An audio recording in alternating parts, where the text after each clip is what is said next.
Nabalik ko na po ang gawain sa ating senior pastor, Tay Alex. Amen. Praise God. Maraming salamat sa mga naghayag ng kabutihan ni Lord.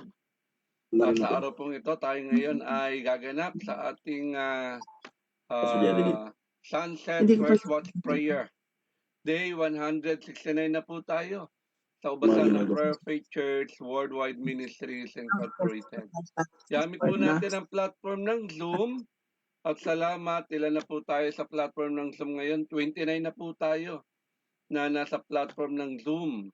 Lapakan natin ng Diyos sa mga masigasig mag-join. Amen? Talagang hindi madali. Kaya ako, hinabol ko rin to talaga para makarating kaagad ngayon. Salamat. At salamat din sa ating mga tigapanguna dahil sa kanilang kapahintulutan na magamit natin ang social media. Amen? Kaya sa oras na to, naka-Facebook Live na po tayo. Okay, salamat sa buhay ni Pemi Susan. Talagang lagi niyo siguro inabatan, no? Okay, nakasya pala, naka-join sa ating Facebook Live. Pemi Susan Ilyaw from POF Egypt. Kabuhay ng ating spiritual director, Bishop Rosa Mansuelo, kasama kay Pastora Glory. Maraming salamat po dahil hindi lang po yung 29 na participants sa mga pakinig ng salita ng Diyos, kundi ang mga kaibigan din natin sa social media, kung ito maibabahagi natin sa kanila. Share nyo po at okay, itag nyo sa kanila para itong preaching na ito ay mapakinggan nila. At sa gabi pong ito, anong pecha natin ngayon? May 19 na po. Praise God. Ang bilis ng panahon, no? May 19, 2026 na po. At ang topic na marinig po natin ngayon ay Serving God. Okay? At ang tema na sasagutin ay what blessings do we experience when we serve God? Ano daw bang pagpapala ang mararanasan natin kung tayo ay totohanan maglilingkod sa harapan ng Diyos? At ang gagamitin po tigapaghayag ng salita ng Diyos ay ang ating tigapanguna, ang ating pastora sa PUF Kalapandayan chapter, walang iba kundi si Pastor Donna Pahe. Nak, is your turn? Amen. Naririnig po. Loud Malinaw and po, Tay. clear. Thank you, Lord. Magandang signal. Hallelujah. Bago po ang lahat, magandang gabi po, magandang buhay Good po sa evening. lahat. Po, sa ating pong spiritual director, ang ating Bishop Rosnosuelo with Pastor Glory. Magandang gabi po, Bishop. Sa ating pong senior pastor, ang ating tatay Pastor Alex. Magandang gabi po, Tay. Good evening. At sa lahat po ng kanilang may bahay. Okay. Maging ang ating Pastor J, ang ating Head Division Pastor. Good evening po, Pastor J. At sa lahat po ng mga council servant na narito po sa pangunguna po ng aking District Head Pastor po, ang ating Pastor John. Sa lahat ng kapastoran, sa lahat ng PMEs, ang mga chapter workers, even po mga OFW at sa lahat po na makakapanood sa live FB streaming. Good evening po sa ating lahat. At tunay po na maganda ang kapahayagan ng ating Panginoon sa lahat ng bawat isang narito. Kaya kung meron po tayong Bible, makipagbukasan po kayo sa akin sa Book of Psalms, chapter 16, verses 5 to 11. Or Aklat ng mga Awit, chapter 16, verses 5 to 11. Ito po yung nakasulat. Verse 5, Ikaw lamang, Yahweh, ang lahat ng aking buhay. Lahat ng kailangan ko'y iyong ibinibigay. Kinabukasan ko'y nasa iyong mga kamay. Verse 6, Mga kaloob mo sa akin ay kahanga-hanga, napakaganda ng iyong pamana. Verse 7, Pinupuri ko si Yahweh na sa akin pumapatnubay, at sa gabi sa budhi ko siya ang gumagabay. Verse 8, Alam kong kasama ko siya sa tuwina, hindi ako matitinag pagkat kapiling siya. Verse 9, Kaya't ako'y nagdiriwang, puso't diwa ko'y nagagalak, hindi ako matitinag sapagkat ako'y panatag. Verse 10 po, Pagkat di mo tutulutang ang mahal mo ay masadlak sa daigdig ng mga patay, at doon ay maagnas. Verse 11 po, last verse, Ituturo mo ang landas na patungo sa buhay, sa piling mo'y madarama ang lubos na kagalakan. Ang tulong mo'y nagdudulot ng ligayang walang hanggan. Salamat po sa salita ng ating Panginoon. Tayo po muna sumandaling pumikit at manalangin. Hallelujah, hallelujah. Lord Jesus, Aming Ama sa langit, salamat Lord, Holy Spirit, thank you po. Sa gabing ito, Panginoon, patuloy mo pong patnubayan, pagpalain ng bawat isa. Hayaan mo, Lord God, na sa pagpapatuloy ng aming pag-aaral lang yung mga banal na salita. Lord, pagkalooban mo po na magandang signal ang bawat isa, Panginoon. Hayaan mo, Lord, yung revelation, Panginoon, mga bagong kapahayagan, Lord God, ang nasa aming kalagitnaan na siyang patuloy na mahahayag. Lord, sa akin po paghahayag, Lord, samahan mo po ako. Lagi akong umaamin, Panginoon. Wala po akong kayang gawin kung wala pong yung pagsama. Kaya't Lord, salamat sa isang pribilehyo, Panginoon, na muli magamit ang aking buhay sa kapahayagan. Lord God, salamat po. Anumang gawa ng kaaway, Panginoon, any distraction, Lord God, ngayon pa lang amin nawang winawasak, winawalan ng bis at kapangyarihan sa pangalan mo, Panginoong Jesus. Kaya't inaangkin namin ang katagumpayan ng gawain ito. Sa iyo ang aming papuri, in Jesus' name. Amen. Amen. Hallelujah. Talagang sa atin pong buhay paglilingkod, amen, maraming talagang mga distraction. Amen. Katulad lamang po sa oras na ito kanina, talagang umaambon. Sabi ko nga po kay Lord, Lord, walang patak ng ulan, Panginoon. Kasi malakas po yung patak ng ulan, yung impact dito sa akin. Malakas po, hindi ko maririnig at hindi ako maririnig. Mas malakas yung patak ng ulan. At praise God, walang pumatak na ulan pa. Sabi ko mamaya na, Lord, para masarap-sarap yung malamig-lamig, sabi ko. Kaya purihin ng Panginoon yung mga simpleng panalangin natin is talagang dinidinig ng ating Panginoon. At tunay po, sa gabing ito ay napakaganda ng kapahayagan ng ating Panginoon. Kung kagabi, ang ating Reverend Pastor John Brade, tinuro sa atin, di po ba, yung characteristic as a servant. Itinuro sa atin kung ano yung katangian ng isang tunay na lingkod ng ating Panginoon. Alam niyo po, sa oras naman pong ito, ituturo naman po sa atin, ano ba yung mga pagpapala na mararanasan natin kung tayo po ay tunay na lingkod ng ating Panginoon or tayo ay naglilingkod sa ating Panginoon. Amen. Maraming tao, kapatid, na sa panahon ngayon, iniisip talaga na ang paglilingkod, puro sakripisyo lamang. Di po ba? Iniisip nila na kapag naglilingkod ka, o sabi nila yung mga Christian, boring daw. Kasi mawawalang saya, wala nang kagalakan, sabi nila. Kasi maraming bawal, maraming hindi dapat gawin. Pero po, sa tekstong ating nabasa po, sa panulat po ni Haring David na ating binasa, di po ba, ipinapakita dito na sa presensya ng ating Panginoon ay may kagalakang lubos. Amen. At naroon ang kaligayahan na kung saan ay walang hanggan. Ibig sabihin, kapatid ko ka sa Panginoon, ang kasiyahan at kaganapan ng ating buhay, hindi matatagpuan sa mundong ito. Amen po. Tunay po na tayo ay makakaranas ng mga pagpapalang ito habang tayo ay naglilingkod sa ating Panginoon. At yun ay personal nating mararanasan. Kaya ang topic po natin, mga kapatid ko sa Panginoon, serving God. At ang ating tema po is, what blessing do we experience when we serve God? Anong mga pagpapala ang mararanasan natin once tayo po ay naglilingkod sa ating Panginoon? At ang unang puntos po, mga kapatid ko kay Lord, na mararanasan natin, from verse 7 to 8, sabi niya po doon, di po ba, pinupuri ko si Yahweh na sa akin pumapatnubay at sa gabi, sa budhi ko siya ay gumagabay. Sabi po dito. Alam niyo po, unang-unang mararanasan ng taong naglilingkod sa ating Panginoon, we will experience guidance from God. Di po ba? Sabi ko nga po, ito yung pinakamahalagang mararanasan ng taong naglilingkod sa ating Panginoon, ang patnubay na nanggagaling sa Kanya. Alam naman po natin na dito sa mundong ito talaga, puno ng kalituhan. Di po ba? Maraming tukso, laganap ang mga maling impluwensya. Kumbaga nga, sabi nga ang buhay natin is talagang mayroong mga desisyon na nagaganap. Di po ba, naririnig natin sa ating tatay pastor, sa umaga pa lang, magdidesisyon ka na Gigising ka ba na madaling araw?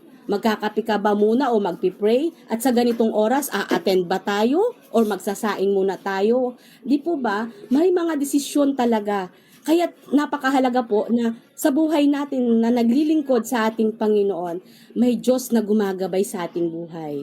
Amen. Maraming tao, kapatid, na nabubuhay talaga na walang malinaw na direksyon Makikita natin sila, marami silang pera. Ba't wala silang kapayapaan? Di ba? May mga kakayanan silang maituturing, bakit naliligaw pa rin? Di po ba? May mga pangarap na masasabi, ngunit bakit mali yung napupuntahan? But alam nyo mga kapatid ko kay Lord, once tayo po ay naglilingkod sa ating Panginoon, naniniwala po ba kayo na may katiyakan tayo na hindi tayo pababayaan ng ating Panginoon? Kasi alam naman po natin as a servant of God, hindi tayo ligtas doon sa problemang nararanasan ng lahat. Hindi tayo exempted. Alam naman po natin 'yon. Pero ibig sabihin po noon, habang tayo ay naglilingkod sa ating Panginoon, may Diyos na umaakay sa bawat hakbang ng ating buhay.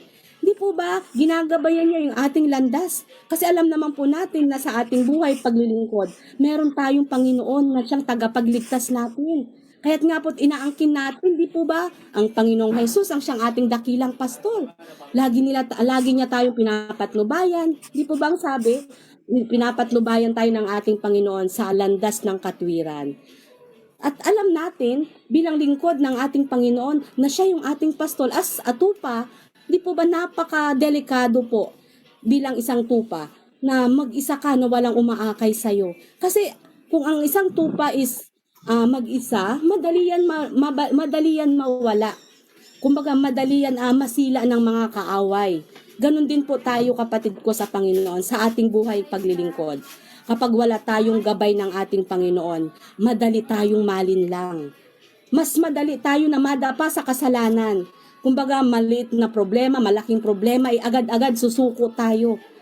Ngunit kapag alam natin na ang Diyos ay malapit sa atin, na may Diyos na nagtuturo sa atin upang lumakad sa magandang direksyon, doon tayo nagkakaroon ng lakas ng loob. Doon tayo nagkakaroon ng tapang. Amen po. Alam niyo mga kapatid ko kay Lord, minsan talaga sa buhay paglilingkod, meron mga bagay or may mga sitwasyon na hindi natin naiintindihan bakit ito nangyayari sa ating buhay. 'Di ba? May mga plano tayo minsan na hindi natutupad.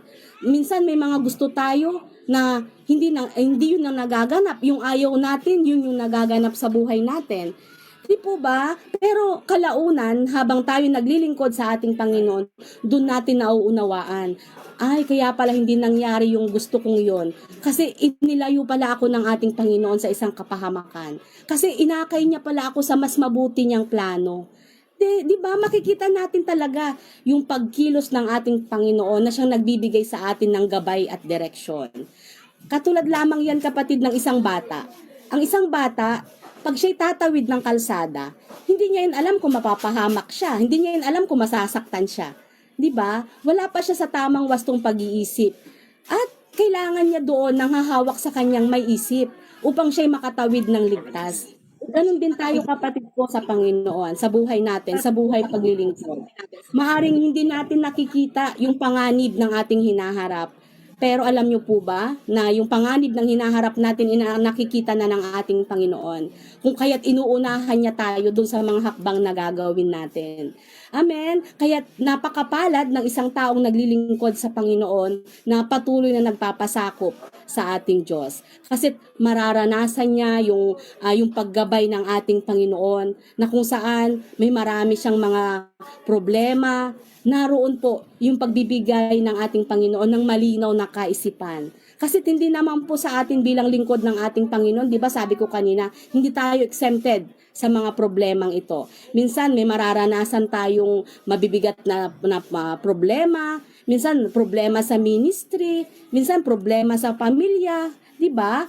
Pero alam niyo po mga kapatid ko kay Lord, hindi naman nga sinabi nga naligtas tayo, but may katiyakan tayo at meron tayong pribilehyo na makalapit tayo sa ating Panginoon na siyang magbibigay sa atin ng tamang direksyon. Amen po. Kaya't nga't ang sabi nga po sa aklat ng Santiago chapter 1 verse 5, sabi niya doon, ngunit kung sino man ang nagkukulang ng karunungan, lumapit kayo sa Diyos at siya'y nagbibigay ng sagana.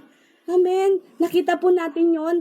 Handa at laan ang Panginoon na magbigay sa atin ng tamang direksyon, ng tamang gabay. Yun ang nais ng ating Panginoon eh. Kasi ang gusto ng tao kapatid, kontrolado natin ng lahat, di ba? Minsan inuunahan natin ng Diyos eh, aminin man natin o hindi. Tayo yung gumagawa ng paraan eh. Then pag mali yung nagawa nating paraan, back up si Lord. Di ba maraming ganon? Pero yun ang ayaw na ayaw ng ating Panginoon. Kaya sa oras na to mga kapatid ko kay Lord, ang tunay na naglilingkod sa ating Panginoon, tandaan po natin, marunong siyang sumunod sa direksyon ng ating Panginoon. Amen. Hinahanap niya kung ano yung kalooban ng ating Panginoon. Amen po. Kapatid ko sa Panginoon, 'di ba? Nararanasan natin minsan pag tayo may mga pinagdadaanan, pag tayo nananalangin, 'di ba? Nagbabasa ng salita ng ating Panginoon, mas nagiging sensitibo tayo sa tinig ng ating Panginoon. Kasi alam niyo po kung bakit? Naroon yung paggabay ng Diyos sa atin. Amen. Kung kaya't nagiging tama yung ating pananalita, nagiging maayos yung ating desisyon, 'di ba? Nagiging mabuting halimbawa tayo sa iba. Amen po. Hindi natin napapansin na ginagamit na pala tayo ng ating Diyos para sa iba. Alam niyo po, yung simpleng pag-encourage natin, yung mga pananalangin natin sa kapwa, yung mga maliliit na pangangaral, even yung pagtulong natin, kapatid, nagiging instrumento tayo ng pag-ibig ng Diyos. Amen. At yun yung nais niyang ipakita sa atin na maging gabay tayo para rin sa iba. Amen po. Kahit sa oras na to mga kapatid ko kay Lord, tanungin natin yung ating sarili. Hinahayaan ko ba ang Diyos na gumabay sa akin o mas pinapangunahan ko siya? O sinusunod ko yung kagustuhan ko? 'Di ba? Mas naghihintay ba ako sa direksyon ng Diyos? Kapatid, hindi madaling magdesisyon. Kaya mas madali po tayo magdesisyon kung una nating hahanapin po ang direksyon na nanggagaling sa ating Panginoon. Amen po. Alam niyo po, maraming tao talaga na kumbaga abala sa ministry. Pero hindi naman din marunong sumunod sa nais ng ating Panginoon.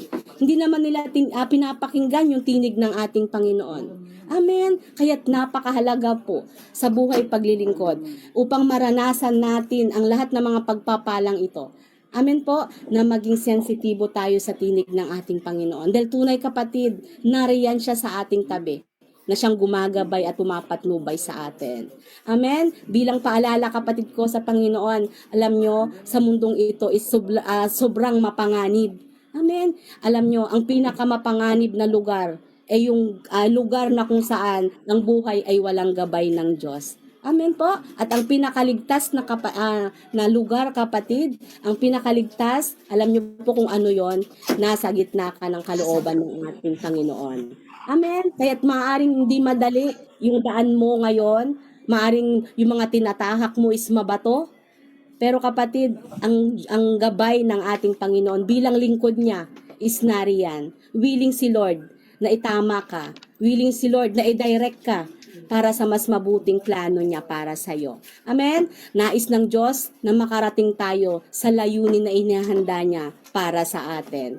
Amen po? Yan po ang ating unang puntos mga kapatid ko sa Panginoon. We will experience God's guidance. At sa ating pong pangalawang puntos, hindi lamang po gabay ang mararanasan natin na pagpapala kung tayo po ay naglilingkod sa ating Panginoon. Alam niyo po kung ano pa, ito po yung kagalakan na nanggagaling sa ating Panginoon. We will experience the joy from God. Amen po. Ito yung isa sa pinakamahalaga na dapat maranasan, or ito yung isa sa pinakamahalaga na mararanasan ng isang naglilingkod sa ating Panginoon. Ang tunay na kagalakan na nagmumula sa ating Panginoon. Amen. Ito yung kagalakan na hindi kayang ibigay ng mundo. Naniniwala po ba kayo doon? Kumbaga wala itong katumbas na salapi. Hindi ito kayang bayaran. At higit sa lahat kapatid, hindi ito kayang nakawin ng kahit anumang pagsubok. Amen. Kasi po, maraming tao talaga na ang naghahanap ng saya, 'di ba, sa pera. Naghahanap ng saya sa relasyon. Gusto nila masaya sila dahil tagumpay sila. 'Di ba? Minsan sa kasikatan or yung posisyon or sa madalit salita, mga material na bagay, 'di ba? Pero bakit ganon? Maraming mayaman pa rin na malungkot. Bakit? 'Di ba may mga successful pa rin pero wala silang kapayapaan? Di ba makakakita tayo na napakakala mo ang saya-saya, nakangiti siya sa labas. Pero hindi natin alam, wasak yung kanyang loob. Amen. Dahil hindi nila kilala ang ating Panginoon. Yun po yung reason nun. Dahil ang tunay na kagalakan, kapatid, hindi nakukuha sa bagay ng mundong ito. Naniniwala po ba kayo doon? Na ang tunay na kagalakan ay matatagpuan sa presensya ng ating Panginoon. Kaya't nga po sinabi ng panulat ni Haring David, di po bang sabi niya rito, sa iyong harapan ay may kagalakang lubos. Amen. Ibig sabihin nun kapatid kapag tayo ay malapit sa Diyos at naglilingkod sa Kanya, may kakaibang saya tayong nararanasan na hindi kayang ipaliwanag ng mundong ito. Kasi yung sayang yon is hindi nakadepende sa sitwasyon. Amen. Yung sayang yon, ang saya kasi ng mundo talaga nakadepende talaga yung nakabase sa sitwasyon ng mundong ito Masaya ka kung marami kang pera. Masaya ka kung wala kang problema. 'Di ba? Masaya ka kung maganda yung mga nangyayari sa buhay mo. Pero kapag dumating agad-agad yung problema, nawawala na rin agad-agad. Pero alam niyo po, ang kagalakan ng naglilingkod sa ating Panginoon, yan po ay mananatili kahit meron tayong mga pinagdadaanan. Amen. Sabi nga po ni Propeta Habakuk sa chapter 3 verse 17 and 18, sabi niya doon, bagamat hindi na namumulaklak ang puno ng igos, ganun pa may magagalak pa rin ako sa Panginoon. Di ba? Napakalalim na pananampalataya ni Propeta Habakuk. Sabi niya nga, kahit wala nang kasiguruduhan yung paligid niya, pinipili niya pa rin na magalak sa ating Panginoon. Amen. Ito yung kagalakan kapatid na ibinibigay ng Panginoon sa kanyang mga lingkod. Maaring sa oras na ito, may problema ka sa pamilya mo. Maaring ito, marami kang kakulangan. Maaring may dinadala ka sa ministry mo or tinatapakan ka ng maraming tao or pagod ka na sa iyong paglilingkod. Kapatid, may kapayapaan tayo. Amen. May sayang inilalagay ang Diyos sa puso natin. Amen po. Hindi madali ang buhay kapatid kung wala kang kasamang dakilang Diyos. Amen po. Yung presensya ng Diyos ay napakahalaga sa atin. Iyon ang isang number 1 na nararanasan natin kung tayo ay naglilingkod sa ating Panginoon. Hindi, sabi nga, di ba, naririnig natin lagi kay tayo pastor, hindi yung ministry natin, hindi yung dami ng ating mga hinahandle na gawain o ng mga taong nakikita natin sa church, or even man yung ating mga achievement. Amen? Nagagalak tayo kasi andun yung presensya ng ating Panginoon. Amen. Maraming lingkod kapatid ng ating Panginoon. Naririnig din natin yan sa ating tatay Pastor Alex. Madaling napagod. Kasi pinagtuunan nila ng pansin yung kanilang kakayanan. Nakatuon sila doon sa appreciation ng tao. Amen. Kung wala nang uma-appreciate sa kanila, wala nang pumapalakpak sa kanila, nadi-discourage na. Diba? Nasasaktan na, sumusuko na. Pero po, ang isang naglilingkod sa ating Panginoon kapatid, nakatuon yung puso niya sa ating Panginoon. Na kahit anong nagaganap, kahit anong meron siyang pinagdaraanan, buo pa rin yung kanyang kagalakan. Amen.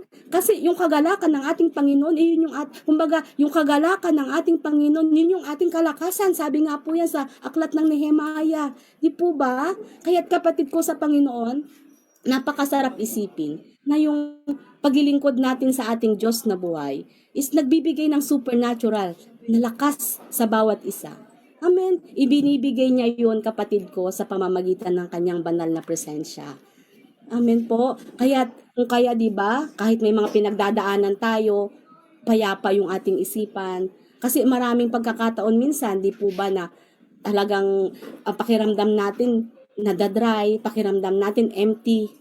Di ba, may mga panalangin minsan na hindi agad-agad dinidinig ng ating Panginoon. Pero po, pag tayo nakikipagtagpo sa Kanya, pag tayo umaawit sa Kanya, di ba? May kakaibang kagalakan, may kakaibang kapayapaan na mararanasan ng bawat isa. Alam naman po natin sa buhay paglilingkod natin, hindi naman agad-agad talaga nawawala yung problema Amen. Di agad-agad binibigay ng ating Panginoon yung solusyon ng ating problema. Kasi ang nais niyang makita sa ating kapatid, yung presensya niya habang tayo ay dumadaan sa anumang mga pinagdadaanan natin. Amen. Mapalitan yung takot natin ng pagtitiwala sa ating Diyos. Kasi naroon yung pagtitiwala natin kasi alam natin na pagkasama natin ng Diyos, natututo tayong harapin anuman ang takot sa ating buhay. Kasi alam natin na may Diyos na kumikilos. Amen. Sa kabila ng mga pinagdadaanan natin, may isang Diyos na hindi nagpapabaya. Amen po. Kaya sa oras na ito mga kapatid ko kay Lord, kung tayo man ay nanghihina, di ba? Ang Diyos naman ay nangako sa atin, palalakasin niya tayong muli. Bibigyan niya tayo ng panibagong lakas habang tayo ay naglilingkod sa ating Panginoon. Sabi ko nga po, hindi man tayo na-appreciate ng iba, Hindi man nila nakikita yung mga pagsasakripisyo natin. Wala mang pumapalakpak sa atin mga kapatid ko kay Lord. Okay lang yan. Kasi ang Diyos naman ang nakakakita ng lahat ng ating mga ginagawa sa kanyang harapan. Amen po. Alam niyo mga kapatid ko kay Lord, minsan may mga tao talaga na ramdam nila para silang empty. 'Di ba? Parang walang purpose yung kanilang buhay. Kasi alam niyo po kung bakit. Wala silang fulfillment sa harapan ng ating Panginoon. Alam niyo po kung bakit. Hindi nila nararanasan ang presensya ng ating Panginoon. Amen. Kung kaya't habang tayo ay naglilingkod sa ating Diyos na buhay, doon natin nauunawaan yung kabuluhan ng ating buhay. Na nagagamit na pala ako. 'Di ba? Nagkakaroon tayo ng kagalakan pag may nakikita tayo may buhay na nabago, 'di po ba?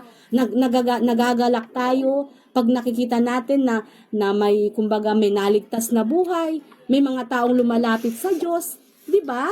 Ang sarap ng pakiramdam na magamit ang ating buhay para sa iba.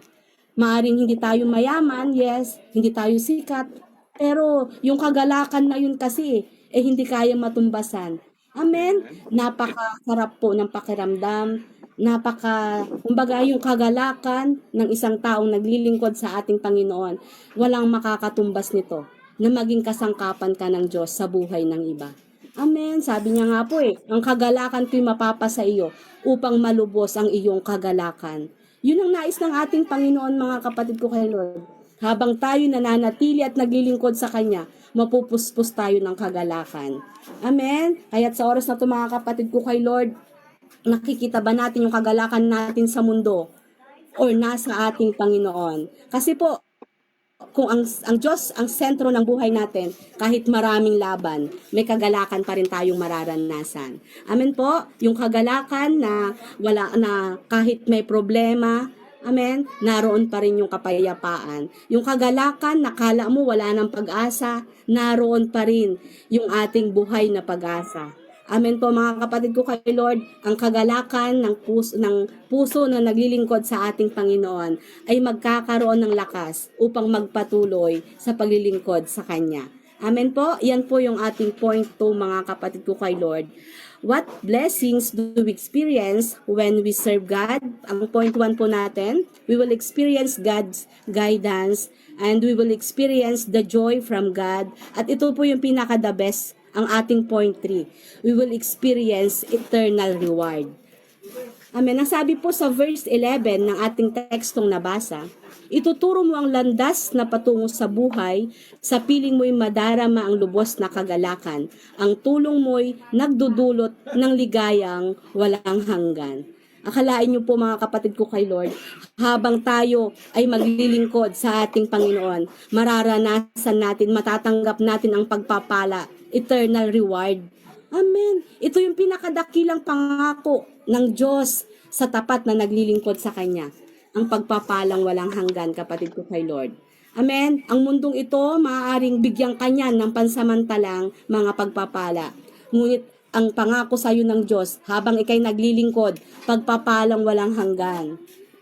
Amen po. Maraming tao talaga na ang naghahanap ng mga bagay, sabi nga po, yung mga panandalian lamang na bagay, 'di ba? Ang gusto nila, maraming kayamanan. Kumbaga, yung maganda yung posisyon nila sa lipunan, 'di ba? Yung meron silang mga magagarang kotse, malalaking bahay. Ngunit balang araw talaga mawawala rin ang lahat ng 'yan eh. 'Di ba? Nawawala ang pera, maging yung kalakasan nawawala rin. 'Di ba? Maging yung mga mahal natin sa buhay na sinasandalan natin, maaaring mawala rin one day. Pero po mga kapatid ko kay Lord, habang ikaw ay naglilingkod sa ating Panginoon, eternal reward ang nais niyang ipagkaloob sa iyo. Kaya't sabi po ni Haring David sa ating panulat, 'di ba? Sabi niya doon sa iyong kanan ay may kaligayahang walang hanggan. Ibig sabihin nito mga kapatid ko kay Lord, habang tayo ay nananatili sa presensya at naglilingkod sa Kanya, makakaranas tayo ng pagpapalang hindi lamang para sa ngayon. Bagkus po, mararanasan natin yung pagpapalang walang hanggan. Amen. Dahil yung pagpapala ng Diyos, hindi naman material na bagay eh. Ang pagpapala ng Diyos sa ating lahat, yun yung sinasabi po mga kapatid ko kay Lord na walang katumbas. Amen. Yung magkaroon ka ng relasyon sa ating Panginoon, ito po ay pagpapala. pagpapalang espiritual na pinagkakalob sa atin ng ating Panginoon. Yan yung sinasabi nila na kaya mo palang magpatawad kahit hindi siya kapatapatawad, kaya mo pala siyang ibigin kahit hindi siya kaibig-ibig, 'di ba? Alam niyo po, 'yan yung mga pagpapalang espiritual, mga pagpapalang na ipagkakalob sa atin ng ating Panginoon. Yung magkaroon tayo ng kaligtasan sa buhay na walang hanggan, kapatid. Yun ay walang katumbas na halaga. Amen. Yung magkaroon ka ng pag-asa sa gitna ng mga pinagdadaanan mong mabigat, yan ay walang katumbas na halaga sa mundong ito. Amen po. Maaring hindi tayo pinagkalooban ng mga kayamanan, pero alam natin na kung nasa atin ng Diyos, hindi tayo tunay na mahirap. Amen. Ang sabi nga po, walang lingkod ng ating Panginoon na mapapahiya at walang lingkod ng ating Panginoon na hampas lupa. Amen po. Kasi ang mundong ito sabi nila kapag wala kang problema, 'di ba pinagpapala ka ng Diyos, yun ang kalakaran ng mundong ito. Pero hindi yun yung itinuturo ng Biblia. Sabi nga po, ang lingkod ng Diyos, maaring makaranas pa rin ng pagsubok. Maaring maraming pag-uusig. Sabi nga po, may luha rin yan. Meron pa rin pag-iyak sa harapan ng ating Panginoon. Ngunit ang kaibahan lang nun, kapatid ko sa Panginoon, sa gitna ng lahat ng mga pinagdadaanan natin, may Diyos na nagbibigay reward pa rin sa atin. Amen. At nalalaman niya ang lahat ng mga ginagawa ng bawat isa sa buhay natin, mga kapatid ko kay Lord. Sabi nga po sa aklat ng Roma chapter 8 verse 28, at nalalaman natin na sa lahat ng mga bagay, gumagawa ang Diyos ng ikakabuti natin. Amen po. Nakita po natin yung mga kapatid ko kay Lord, ang gantimpala ng paglilingkod sa ating Panginoon ay eternal. At hindi yan nasasayang. Diba? Lagi natin din naririnig sa ubasan ng prayer of faith, our labor is not in vain. Hindi sayang ang lahat ng ating pagpupuyat, ating mga pagluluhod, ng ating mga ini-invest na mga load. Hindi sayang ang lahat ng ito. Yan na investment natin para sa isang eternal na pagpapalang ipagkakalob sa atin ng ating Panginoon. Amen? Kaya sa oras na ito, kung tayo man minsan ay napapagod, nasasaktan, hindi tayo na-appreciate ng iba, tiwala lamang po tayo. Amen? Nakikita ng Diyos ang lahat ng sakripisyo na ginagawa natin sa ating harapan. Sabi nga po nalalaman ng Diyos na walang kabuluhan sa Panginoon ang inyong pagpapagal. Sabi po yan sa 1 Corinthians chapter 15 verse 28. Amen? Hindi walang kabuluhan ang ating pagpapagal sa harapan ng ating Panginoon. Ibig sabihin po, may reward talaga. Amen? Eternal reward na ibibigay sa atin ng ating Panginoon kung tayo po ay maglilingkod sa ating Panginoon. Maaring walang pumapalakpak sa atin, pero may gantimpala tayo na tatanggapin mula sa ating Panginoon. Amen po. At alam niyo po ba kung ano yung pinakamagandang gantimpala na ibibigay sa atin ng ating Panginoon, hindi lamang dito sa lupa? Alam niyo po kung ano yun, kapatid? Ang isang araw na salubungin ka ng ating Panginoon at marinig mo galing sa tinig ng ating Diyos, magaling, tapat at mabuting lingkod. Halika, makihati ka sa aking kagalakan. Amen. Napakasarap pakinggan, kapatid po sa Panginoon. Darating yung isang araw na haharap tayo sa ating Diyos at ang pinakamahalagang marinig natin is wini-welcome tayo ng ating Panginoon. Tinatawag niya tayong magaling at tapat na lingkod. Amen. Yun ang mga pagpapala, kapatid ko, na walang katumbas sa harapan ng ating Panginoon. Kaya't huwag natin hayaan na mapuno ng kaligayahan ng mundo ang ating puso. Hayaan natin, mga kapatid ko sa Panginoon, na mas asamin natin yung eternal reward habang tayo po ay naglilingkod sa ating Panginoon. Amen? Marami man pong sakripisyo yan, pero pansamantala lamang yan. At ang kapalit naman po niyan ay eternal na pagpapala. Amen po? Dahil ang tunay na lingkod ng Panginoon, mga kapatid ko sa Panginoon, hindi yan nakatingin sa temporary na bagay, kundi nakatingin yan sa panlangit na kayamanan. Amen po. Kaya nga lagi sinasabi sa atin ng ating Thai pastor, mag-ipon tayo ng kayamanan sa langit, hindi yung kayamanan dito sa lupa. Amen. Kasi yung kayamanan dito sa lupa is pansamantala lamang na pwedeng mawala. Pero ang pagpapalang ibibigay sa atin ng ating Panginoon, magpasawalang hanggan. Amen po. Maaring mawala na tayo dito sa lupa, pero ang pagpapalang yan ay continuously po. Hanggang tayo nasa kalangitan, nasa atin yung eternal reward na ipinagkaloob dahil bunga ng ating paglilingkod at kaligtasan sa harapan ng ating Panginoon. Kaya't maraming salamat po bilang ating konklusyon mga kapatid ko kay Lord. Sa mundong ito, maaari nga, sabi ko kanina, maraming distraction, maraming pwedeng ipangako sa'yo. Maraming pwedeng sabihin na ganito, maganda yan, ganito, ito ang ikakabuti mo. Pero kapatid ko sa Panginoon, wala na ibang sasarap pa na matanggap ang pagpapala na nanggagaling sa ating Panginoon. Ito po yung kanyang gabay. Amen. Ito po yung kanyang kagalakan at higit sa lahat po, ito yung pangwalang hanggang gantimpala po sa buhay ng bawat isang tunay at tapat na naglilingkod sa ating Panginoon. Kaya sa Diyos po ang aking papuri. Salamat po sa ating Diyos na buhay. Tayo po muna ay sumandaling pumikit at manalangin. Hallelujah. Salamat po Diyos sa gabing ito, Panginoon. Purihin ka, Lord God, sa buhay ng bawat isa. Naniniwala kami, Panginoon, na sa aming buhay paglilingkod, Lord, pinagkakalooban mo kami araw-araw, Lord, ng gabay, ng direksyon, Panginoon, upang matahak namin ang tamang layunin, Lord God, papunta sa mga tamang plano mo sa amin, Lord God. Kaya't sa oras na to, Lord, salamat sa kagalakang lubos na pinagkakaloob mo sa amin, Lord. Marami mang pagod, marami mang pagluha, pero Lord, naniniwala kami behind this, laan sa amin ang eternal reward, Panginoon. Kaya't ngayon pa lang, Lord God, pinasasalamatan na namin ang tunay na kadakilaan mo po at tunay na pagkilos mo sa buhay ng bawat isa. Purihin ka, Panginoon, sa aming buhay paglilingkod. Lord God, lagi mo kaming samahan, Panginoon. Dahil lagi kaming umaamin, wala kaming kayang gawin kung wala po ang iyong pagsama. Kaya't purihin ka, Lord God, pagharian mo ang aming buhay, Panginoon. Ikaw ang maitaas lagi. Ito po ang aming pasasalamat sa tanging pangalan ni Jesus, ang aming sariling tagapagligtas. Amen. Amen. Hallelujah. Amen. Amen. Praise God. Palapakan natin ang Diyos sa buhay ng ating tigapagayag ng salita ng Diyos, si Pastora Donna Pahe.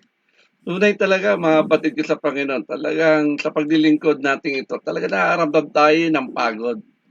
Minsan din, nasasaktan din tayo, sabi ng ating preacher. Minsan talaga, hindi rin tayo na-appreciate. At madalas, naglilingkod na hindi nila naintindihan ang kanilang paglilingkod sa harapan ng Diyos, ang kanilang purpose, ang kanilang layunin, minsan sumusuko na lang sila. Yung mga nagtatanong, may blessing pa ba sa pag tayo ay talagang naglilingkod sa Diyos? Worth pa ba itong paglilingkod natin sa Diyos? May mga ganyang nagtatanong eh. Pero tandaan natin ito mga kapatid ko sa Panginoon. Narinig natin ang aral ng salita ng Diyos ngayon. Pinahayag ni Haring David ang kanyang confidence at joy sa Panginoon sa teksto na ating narinig. Kaya tayo ay naglilingkod ng tapat sa Panginoon, may mga pagpapala tayo talaga mararanasan. At binigyan tayo ng 3. Ito yung bagay na mararanasan natin blessing kung talaga tayo ay totoong naglilingkod sa Diyos. Unan, sabi, magbibigay siya ng guidance. Yun naman ang kailangan talaga natin eh. Hindi naman na talaga natin siya kayang paglingkuran eh. Siya magbibigay sa atin ng kakayahan para maganap natin ang kanyang kalooban. Maging ginagawa natin ngayon. Sa dami nating hinahayuan maghapon, talagang minsan ganitong oras pa uwi ng mga binabible studyhan natin, pero may pagpili tayong gagawin. Okay, meron tayong dapat ganapin. Minsan inaabot tayo na di hating gabi sa kalsada, tama po ba? Pero kailangan natin ganapin, tama po. Kaya yung ma-experience natin yung God's guidance, ibang klase po yun. Pag talaga tayo naglilingkod sa Diyos, mararanasan talaga natin yan. Hindi tayo iiwan ng Diyos. Hindi tayo magugulumihanan. Kasi David nga, nagpatotoo eh. Siya mismo nagsabi, ang Diyos mismo ang kanyang counselor at ang kanyang guide. Totoo po yan sa mundo natin ito. Talaga maraming walang kasiguruhan.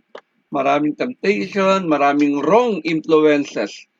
Nakita naman natin mga influencer ngayon, tama po, akala mo tama sa unang tingin, pero at the end of the story, pag-aaralan natin kung sino sila, medyo sablay, tama po ba?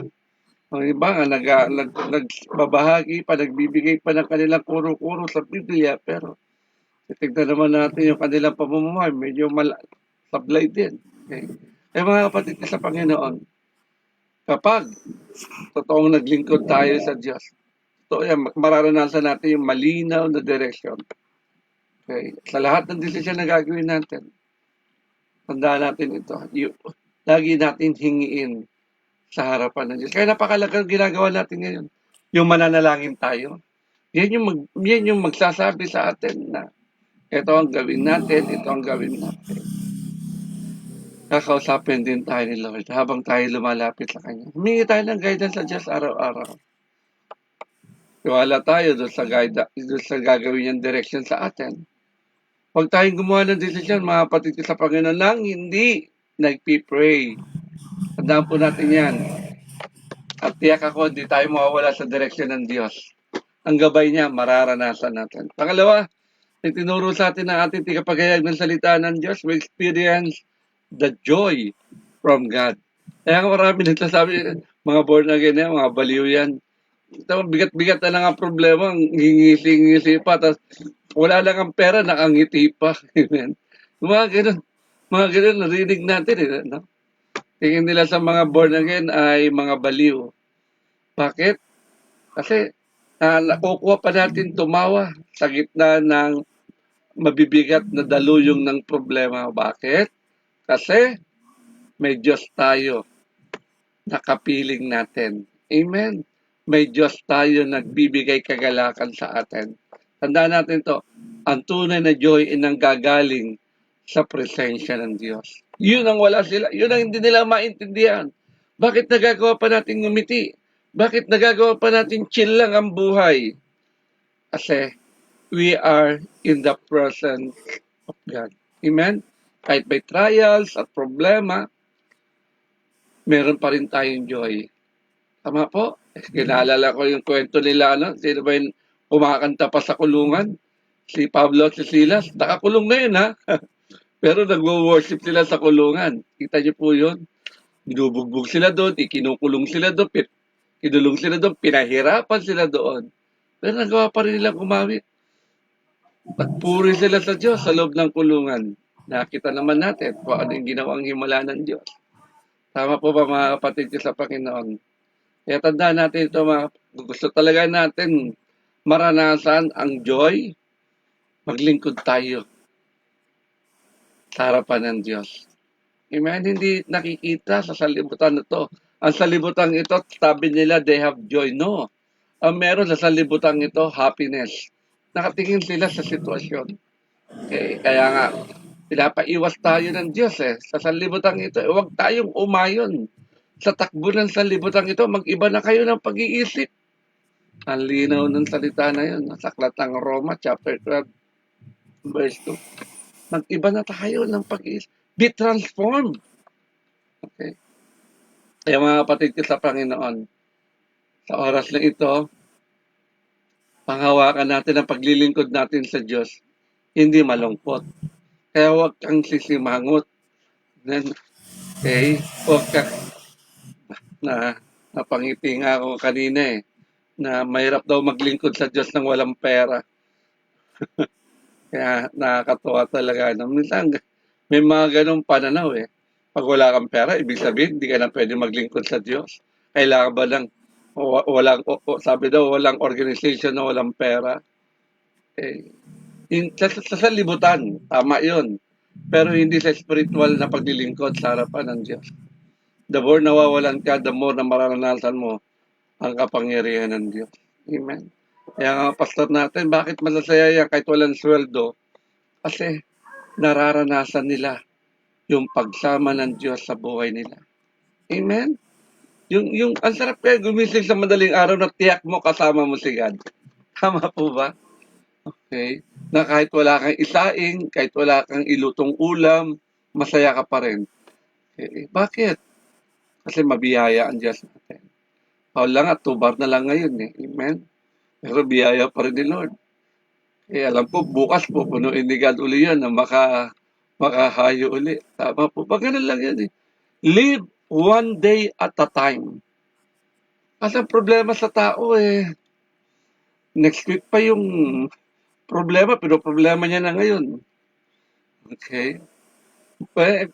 Sa next week mo na problemahin yun, kapatid. Mamroblema ka na sapat doon sa araw na problema. Basta di ba dapat pag-ipunan daw. Kahit ipunin mo yan, kapatid, hindi mo mabubuo yan hanggat hindi mo kasama si Lord. Amen. Si Lord ang magpo-provide. Okay? Ang Diyos ang gagawa ng daan. E tandaan natin ito. Idinidiin sa atin. Ang sabi sa atin, sa aklat ng Habakuk, yung nakasulat sa Habakuk chapter, saan ba nakasulat yun? Na sinasabi sa atin doon na, ano yun? Habakuk. Hanapin ko yung verse. Sandali lang po. Alam ko, sa Habakuk nakasulat yun eh.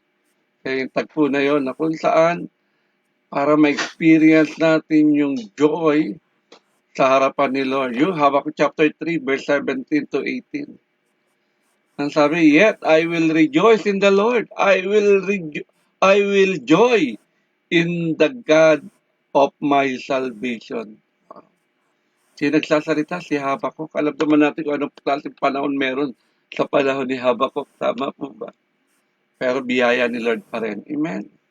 Nagawa na nga nila Silas at Pablo na kumakanta sa loob ng kulungan. At ang pinakamaganda na tinuro sa atin ngayon, kung talagang maglilingkod ka ng tapat sa harapan ni Lord, you will experience eternal reward. Wow! Ha? Paano yan, Pastor? Kailangan ko munang mamatay bago ako makaranas sa eternal reward.